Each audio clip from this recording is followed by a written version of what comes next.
तर पास्ता बनवायला आपल्याला सगळ्यात पहिले लागते पास्ता, चीज स्प्रेड, बटर, स्वीट कॉर्न, चीज, हे काळी मिरे आणि सीझनिंगसाठी आपण वापरणार आहे चिली फ्लेक्स, ऑरिगॅनो आणि ही आहे पास्ता सीझनिंग.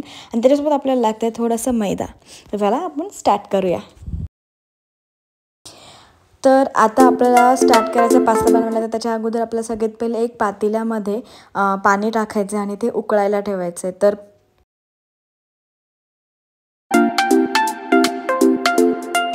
जोपर्यंत हे पाणी उकळत आहे तोपर्यंत पास्त्याचं पॅकेट कट करून घेऊया.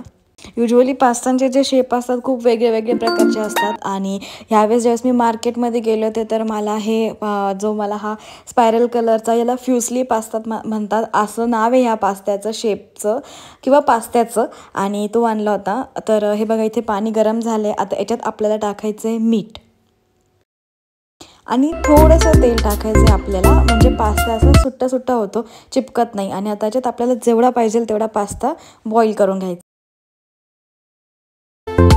तर ज्यावेळेस तुम्ही पास्ता बॉईल करता तुम्ही थोडासा बाहेर काढून तो खाऊन पण बघू शकतात, म्हणजे तुम्हाला कळतं की तो शिजला आहे की नाही शिजला आहे. आता मी पास्ता बाहेर काढून ठेवला आहे माझा, आणि ही बघा ही माझी फेवरेट कढई आहे. ही खूप मोठी आहे, व्हिडिओमध्ये थोडी छोटी दिसते. आणि आता आपल्याला कढाई गरम करून त्याच्यामध्ये टाकायचं आहे बटर, आणि बटर टाकल्या थोडंसं तेल टाकायचं त्यात, म्हणजे बटर जळत नाही. आता याच्यामध्ये आपल्याला टाकायचं आहे लसूण, आणि लसूण मस्त फ्राय करून घ्यायचा.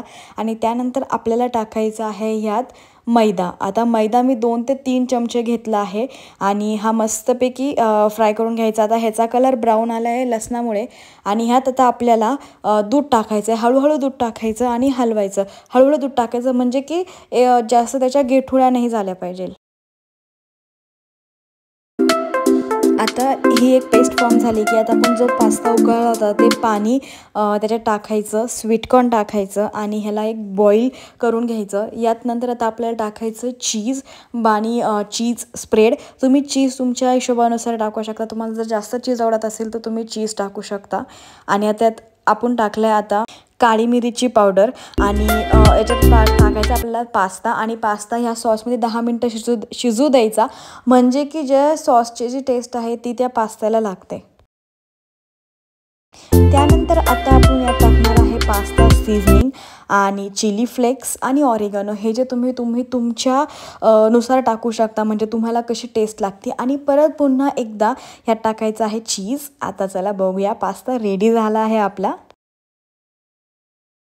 एकदम क्रीमी पास्ता होतो जर तुम्ही जास्त चीज टाकलं तर.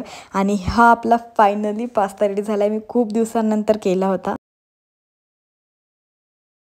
तर 31st मी हा पास्ता केला होता आणि मी त्याच्यासोबत थोडा नाचोज आणि कोक घेतला होता आणि मस्त TV बघत बघत मी माझा पास्ता एन्जॉय केला. तुम्ही सगळी ही रेसिपी ट्राय करा आणि मला सांगा कसं झालं होता. तर सगळ्यांचे खूप ना काही प्लॅन असतात न्यू इयरचा, आणि माझा हा प्लॅन होता न्यू इयरचा आणि मी पास्ता बनवला. तुम्ही पण हा ट्राय करा आणि मला नक्की सांगा. आणि कमेंट्समध्ये पण मला जर काही डाऊट असेल तर विचारा की पास्ता रेसिपीबद्दल. चला भेटूया उद्या, अँड हॅपी न्यू इयर.